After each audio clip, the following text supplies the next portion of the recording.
Bonjour à toutes et à tous. On ne libère pas un homme, mais un homme se libère. On ne donne pas la parole à quelqu'un, mais quelqu'un arrache la parole.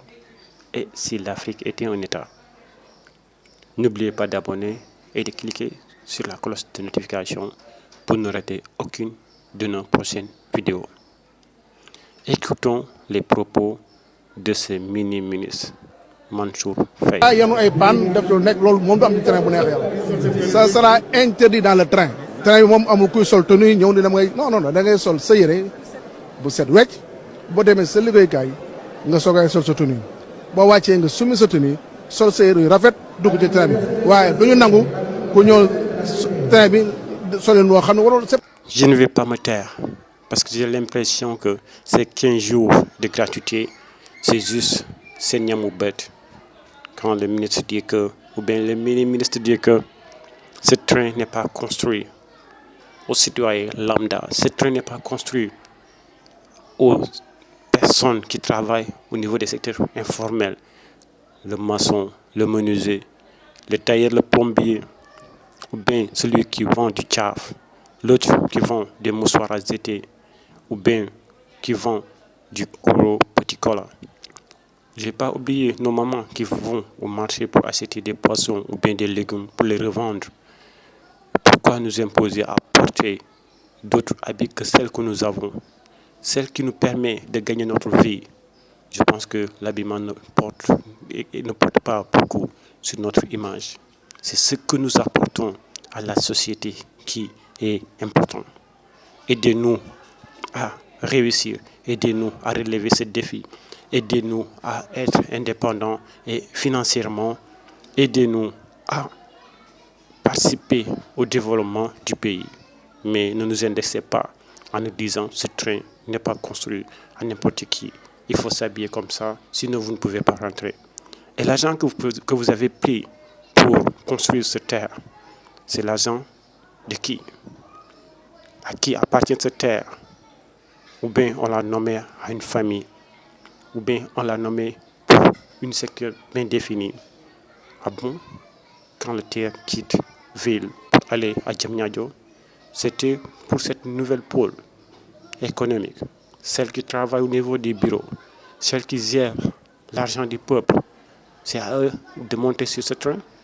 Non, nañu xoolaat li ñuy wax, nañu xoolaat li ñuy jëf, bu ñu jël micro bi rek wax lu ñu neex. Dañuy yegg ci terre bi mu yóbbu ñu terre ak jàmm wàcc ci li ñuy dox.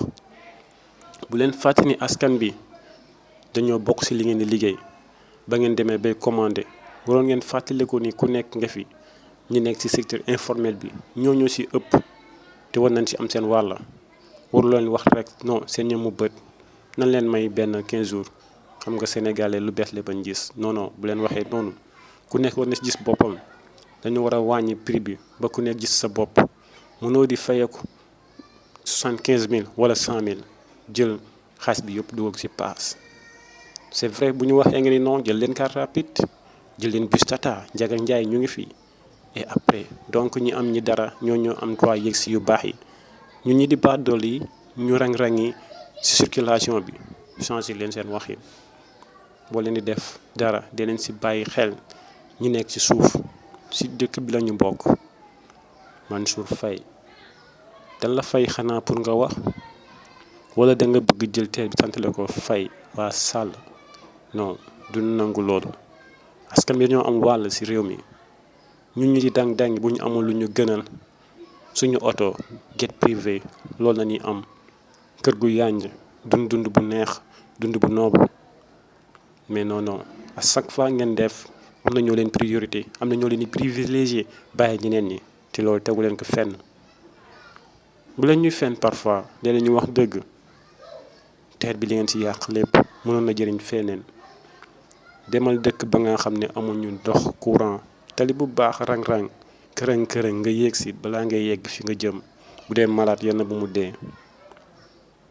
bàyyi leen xel ñi nekk au fin du Sénégal bàyyi leen xel ñi nekk ci banlieue bi dañ ci am wàll bàyyi leen xel baadoolo bi mi ngi kër yi pour njaboot bi boo leen ko bëggee xañ lépp lu ñëw lu baax ngeen jël féete seen côté taf boobaa dëkk bi dina yéex a dem kuy def lu baax nag da nga si boole ñëpp mais boo jëlee lu baax nit ñi ñoo ko moom ñeneen nañu xaar kon lu baax loolu nekkatul lu baax ndax société bi taxu laa jóg askan bi la fal da nga ko war a faale bu leen nekk seen yëfu bopp rek di falaale sonn nañu dee nañu tàyyi nañu bu ñu waxee nag ñu dañoo contre nguur mais nguur gu deful lu dul yoon duñ la wax waaw góor kon nag xoolaa leen bu baax ni ngeen di doxee soo leen bëggee yàgg si nguur gi bu leen bëggee askan bi ni noo doyuluñu si yéen kon fexe leen ngeen bàyyi askan bi xel développement communautaire fexe leen ba jeunesse bi am liggéey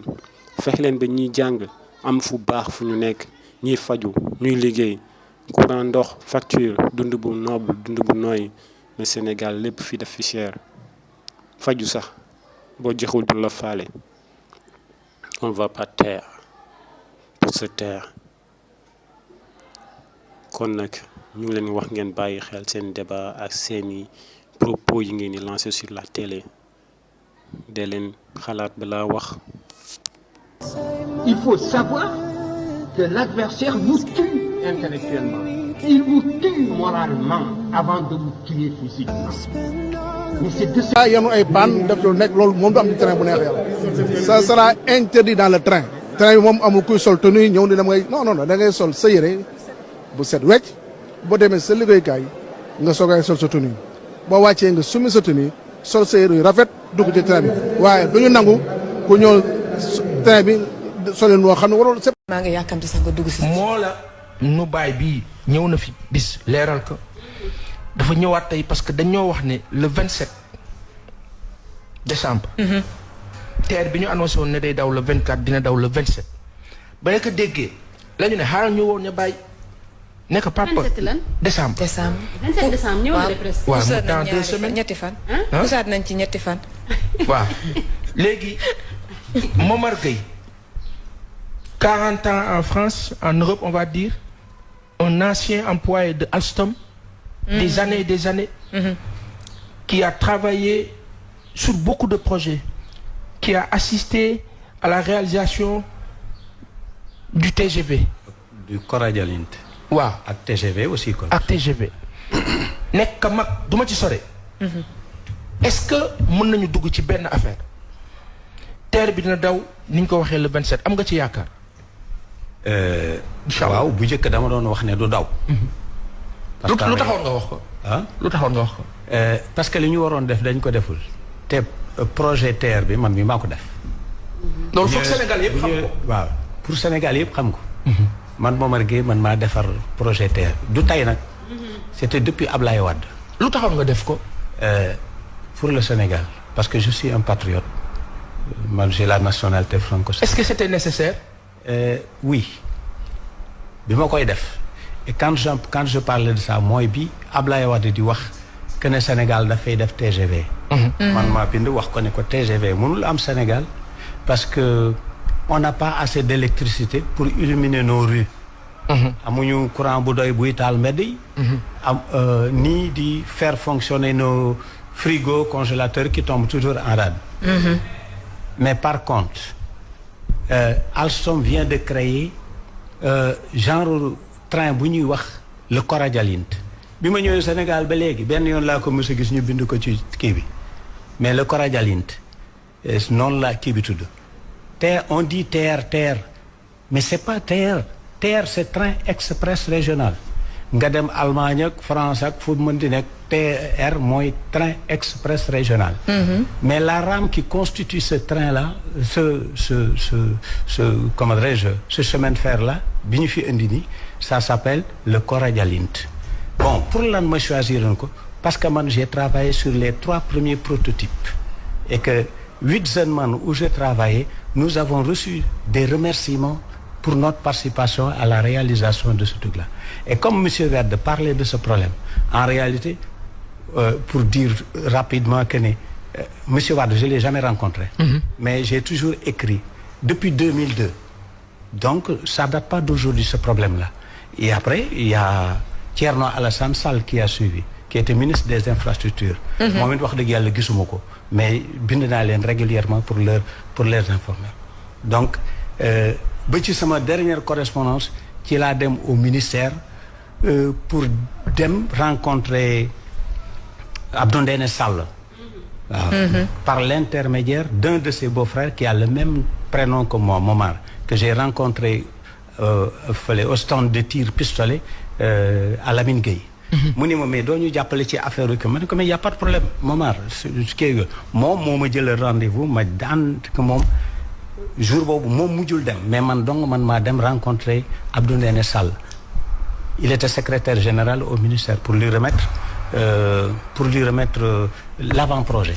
génn dugg ci ministère Thierno Alassane Sall bu ma ñëwee on me disait mais monsieur Gueye toi vous êtes connu ici mais je dis mais je n'ai jamais reçu de réponse. Le gars me disait mais il y a pas de problème cette fois-ci tu vas recevoir des réponses mais je n'ai jamais reçu de réponse. Donc pour dire vrai ce problème de train là ça ne date pas d'aujourd'hui ça date depuis Ablaye Wade que je remercie et que je félicite parce que moom bu mu jógee France te ñëw toog dafa wax ne il va falloir réhabiliter le chemin de fer Dakar-Saint-Louis waaw man ci laa commencé woon di ko bind pour wax ne il faut que ñu adopter ce qu'on appelle le Coradia Lint pour le futur aéroport Diass-Dakar Diass-Dakar lii moo taxoon ñu wax kii bi man nag j'ai travaillé sur les prototypes c'est moi qui ai réalisé ce projet-là mu ngi nii un projet c'est ça dama wax ne ku def projet bu réhabilitation de chemin de fer si ce n'est pas Momar Gueye ce n'est personne d'autre waaw mais dama ko defoon parce que man je suis un Sénégalais quand je remettais ça à monsieur Sall je lui disais que j'ai pas besoin d'argent j'ai pas besoin de poste je n'ai besoin de rien ça fait plus de 40 ans que je suis en France j'ai travaillé en France j'ai participé à la réalisation de tout que je propose au Sénégal mais il faut savoir que j'ai commencé au Sénégal où j'ai été au chemin de fer en 68 et que j'ai quitté en 74 pour aller en France bi ma demee aussi après mes études à l'école normale supérieure de Cachan à l'école aérotechnique de Saint-Cyr et au conservatoire national des arts et métiers